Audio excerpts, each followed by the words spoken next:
Good morning. आज आम्ही सकाळी आता 7 वाजता आलो, जवळच कॅनल विनलच्या इकडे.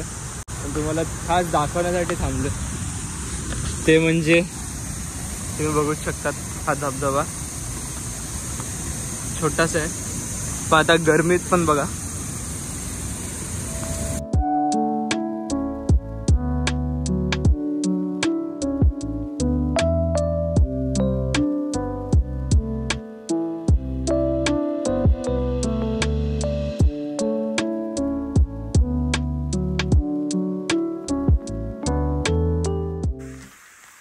आम्ही उतरलेलो आहोत आता.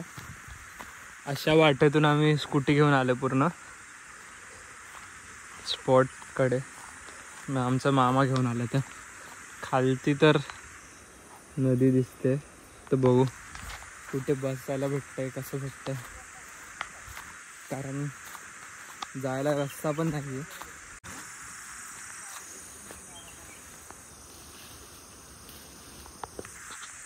अशा रस्त्यातून जायचं.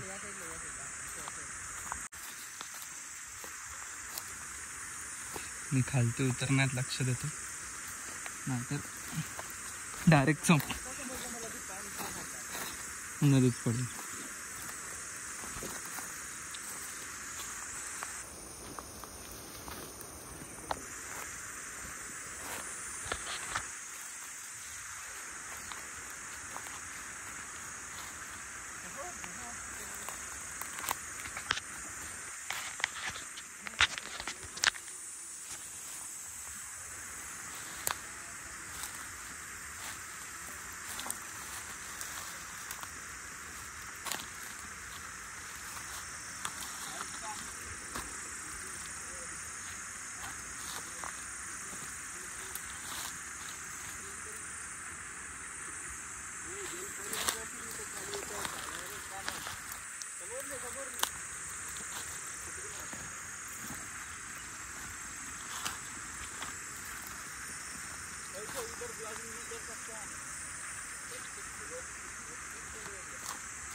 हो हो हो.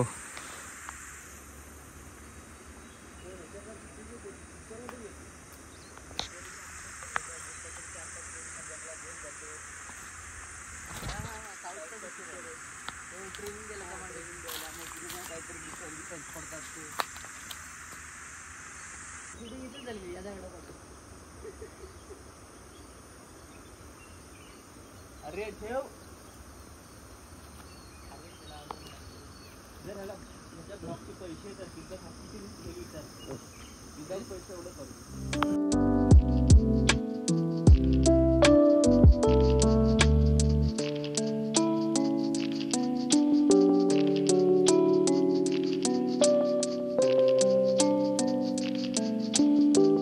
दिवसातलं पहिलं लँडस्केप माझं झालं. आता दुसरं लगेच स्पॉट शोधतो. 8:30 वाजलेत म्हणून वेळ आहे आणि शांतता पण आहे, सावळीत आहे असल्यामुळे ऊन पण नाही लागत आहे. तर बघू दुसरे कुठे स्पॉट सापडतो आणि मग पटापट करायला जातो.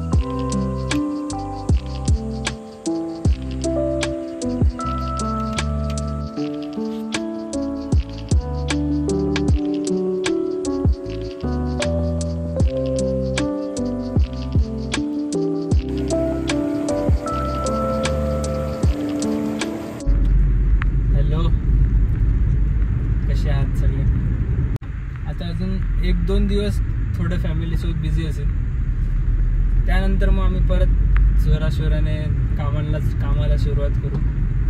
तरी पण आत्ता पण फॅमिलीसोबत इकडे तिकडे जात असताना पण आम्ही सकाळचा जो हे लोक 9-10 पर्यंत तयार होत होतात. त्याच्या आधीचे एक किंवा 2 जे काय लँडस्केप्स होतील ते करायचे प्रयत्न चाललेत आमचे. म्हणजे आम्ही एक पण दिवस स्किप नाही केले अजून. तर ते एक आमच्यासाठी एक चांगला पॉईंट आहे की कंटिन्युएशनमध्ये आहोत आम्ही. पहिली गोष्ट इकडच्या वेदरची, तर मुंबईच्या कंपॅरिझनमध्ये इकडचा वेदर गरम आहे ऊन पडलं तर, पण कारण इकडे झाडं बिडं जास्त असल्यामुळे इतकी गरमी फील नाही होत. वारा थंड लागतो इकडचा, पण झाडं असल्यामुळे वारा लागत पण नाही कारण तो ऑब्स्ट्रक्ट होऊन जातो हे ते जे काय. तर बाकी आता इलेक्शन्स असल्यामुळे स्ट्रिक्टनेस आहे थोडीशी. लकीली आम्ही सगळे पेपर्स आणि सगळं काय कॅरी करतोय म्हणून काय प्रॉब्लेम येत नाहीये. तरी पण सगळं स्ट्रिक्ट आहे आणि असायलाच हवं, चांगली गोष्ट आहे. तिसरी गोष्ट म्हणजे माझं घर गोवा बॉर्डरच्या जवळच आहे, त्यामुळे यायला जायला दरवेळेला चेकिंग सारखी करावीच लागते. कालच्या दिवसात आम्ही कर्नाटका पण एक कव्हर करून घेतलं. माझ्या बाबांचं गाव कर्नाटकाला आहे, त्यामुळे आम्ही कर्नाटकाला पण जाऊन आलो. आज आम्ही गोव्याला जाऊन आलो. म्हणजे उठसूट आम्हाला सगळं जवळ आहे. महाराष्ट्र, कर्नाटका, गोवा, म्हणून इथे तिथे सगळीकडे जाता येते.